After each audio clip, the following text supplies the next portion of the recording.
साल 1347 में आज के क्रीमिया के बंदरगाह काफा के किले के बाहर गोल्डन होर्ड के खान जानी बेग की मंगोल फौज पिछले 2 सालों से इस जद्दोजहद में थी कि कैसे भी करके किले को जेनोवा के सैनिकों से जीता जा सके। गोल्डन होर्ड के मंगोलों ने किले की रसद पिछले 2 सालों से काट रखी थी। काफा के किले के अंदर मौजूद जेनोवा के सैनिकों और व्यापारियों का हाल बुरा था, लेकिन तभी मंगोल सैनिक एकाएक करके पहले न देखी गई बीमारी से मारे जाने लगे। सैनिकों की गिनती इतनी घट गई कि जानी बेग को अपनी फौज को पीछे हटाना पड़ा, लेकिन जाते जाते वह इस अजीब बीमारी से मरे सैनिकों की लाशों को किले के अंदर फेंक देता है ताकि जेनोवा के सैनिक और व्यापारी भी इस बीमारी का शिकार हों। हालांकि किले के अंदर मौजूद लोगों ने इन लाशों को जल्दी पानी में बहा दिया, लेकिन तब तक बहुत देर हो चुकी थी। यह महामारी किले के अंदर फैल गई और बड़ी गिनती में लोगों का मारा जाना शुरू हो गया। खुद को इस जानलेवा बीमारी से बचाने के लिए जेनोवा के व्यापारी और सैनिक वापस इटली की ओर रवाना होने लगे।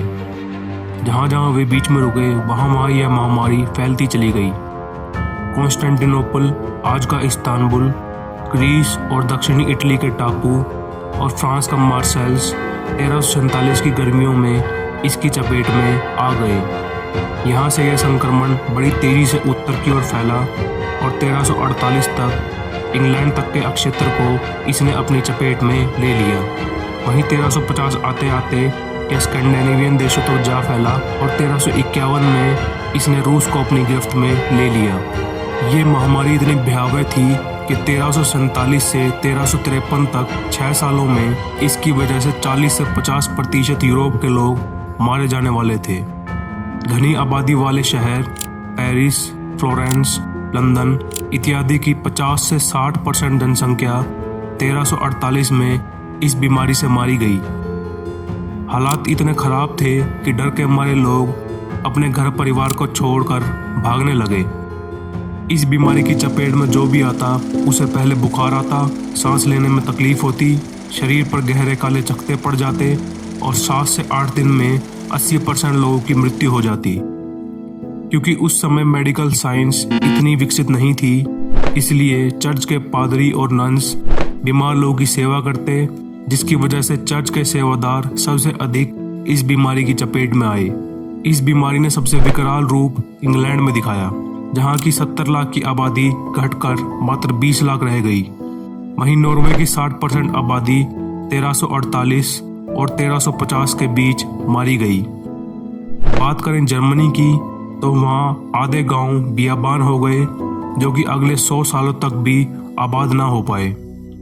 इसी दौरान कॉन्स्टेंटिनोपल से यह महामारी मध्य पूर्व तक जा पहुंची, जहां के बड़े शहर जैसे कि दमेस्कस, बगदाद, कायरो इसकी चपेट में आए और यहाँ भी मंजर वही था।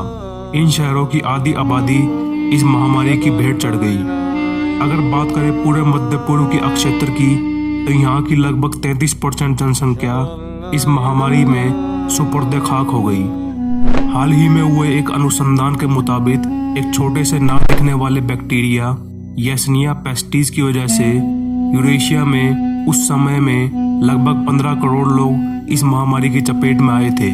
जनसंख्या इतनी कम हो गई कि खेत खलिहानों को जोतने वाला कोई नहीं रहा, तो उनकी जगह जंगलों ने ले ली, जिसकी वजह से धरती का तापमान घटने लगा और एक लिटिल आइस एज का आगाज हुआ। पश्चिमी यूरोप में, खासकर इंग्लैंड में सामंतवाद की जड़ें उखड़ने लगी। जहां पहले जनसंख्या ज्यादा होने के कारण किसान आसानी से उपलब्ध थे, जिन्हें सामंत अपनी जागीरों पर काम पर रखते थे।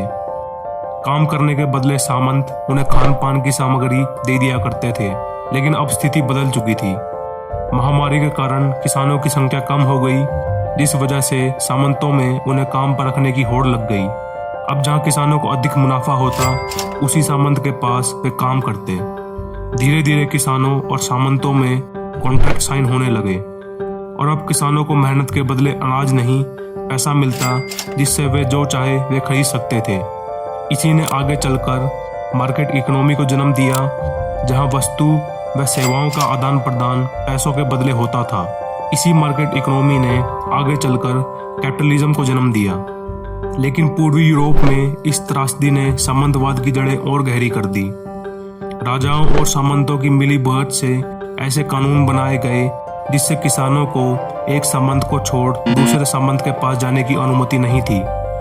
इससे पूर्वी यूरोप में सामंतवाद ने एक विकराल रूप धार लिया और दासत्व का आगाज हुआ।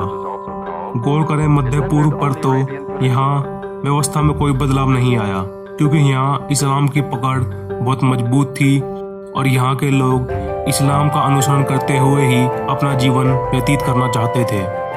वहीं इस त्रासदी ने पश्चिमी यूरोप के लोगों के मन पर गहरी छाप छोड़ी। जहाँ चर्च ने इसे भगवान की सजा बताया, वहीं लोग इस जवाब से संतुष्ट नहीं थे और उन्होंने चर्च पर सवाल उठाने शुरू कर दिए। जो लोग मृत्यु को इतने करीब से देख बच गए थे, उन्होंने पुराने रोमन और ग्रीक साहित्य को पढ़ना शुरू किया, जिससे यूरोप में नए विचारों की क्रांति आई। यह महामारी फिर से 1362, 1371 और 1382 में लौटी, लेकिन अच्छी बात यह थी कि ज़्यादातर जनसंख्या अब इस बीमारी के विरुद्ध प्रतिरोधक क्षमता बना चुकी थी। इसलिए 1382 आते आते इस बीमारी से ग्रसित लगभग सारे लोग बच जाया करते थे।